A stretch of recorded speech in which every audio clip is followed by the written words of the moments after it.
to the Grammy Foundation and the Recording Academy for this tremendous honor. When I first received the emails telling me that I had been nominated by 3 individuals who are here last spring, I never would imagine that I would be standing here right now as a recipient. And I guess that although I see myself as a very happy, playful, fun-loving, and effective music teacher, I didn't see myself as someone for whom you might be looking. And you know, I believe that all of us, not just me, are guided by the beliefs we hold true about ourselves. As human beings, as we deal with the business of living, I think we have a natural inclination to look for markers, milestones, even symbols to help us construct who we are. Those markers and symbols are what we call the arts. It's through them that we create meaning from our lives and become more fully human. They're not a frill or an excess or an option to any culture on this entire planet. Their very nature springs from the heart's pulse of our values, our customs, our lifestyles, our faiths, and our living. And then there is music. Our very lives abstracted through sound, a lens into which we can peer into the past, into our commonality, into our future, into that which is concrete, into that which is a mystery.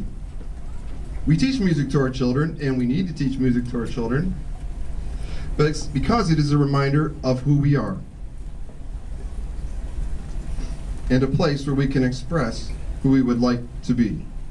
Maybe because of the mystery, it's all too easy to look at music and say, well, what's this for anyway? Is it going to pay the bills? Well, you know, I was talking to a room full of musicians, so sometimes maybe.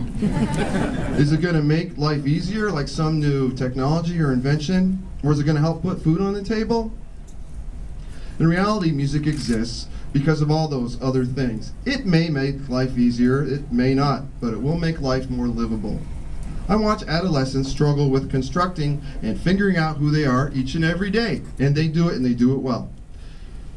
That's because they're studying the arts. Not just to appreciate it, but to connect with it as a listener in a more personal, informed, meaningful ways. Not just to play it, but to play with it and manipulate it as an expression of life. Not just to learn its theory, but to create and compose with purpose and intent. The entry-level requirements needed here aren't too strenuous or demanding. As long as you're alive, you've got all you need. I had no idea that opening this door for children was such a strong mission of the Grammy Foundation and Recording Academy. Each day I'm learning this more.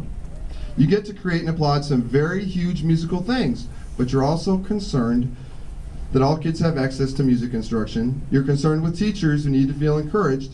You're concerned about a small school in upstate New York that's filled with young musicians, and you're concerned if my student, Luis, has a violin. Thank you for this gigantic gift you have given me and my students, and all music educators. We so desperately need your help, and you are so generous in offering it. It's humbling, touching, encouraging, and to those of us on the front lines of music education, it's a huge relief to know you've got our back. My favorite musical is Sunday in the Park with George by Stephen Sondheim. I've seen it live once and on video at least 20 times. If you haven't seen it, walk, don't run. Before the night is over, do anything you can to find a way to watch it. In the show, Marie, who is Bernadette Peters' character, talks to her struggling artist great-grandson George with a few pieces of advice. The most important of which is, there are only 2 worthwhile things we can leave behind when we leave this world. Children and art. Children and art. Thank you, Emily. You now can really be graduated. Children and art, which is what teachers do. To my wife and family, students present and former, and to my education teacher, Tom Rogelski, thank you for everything.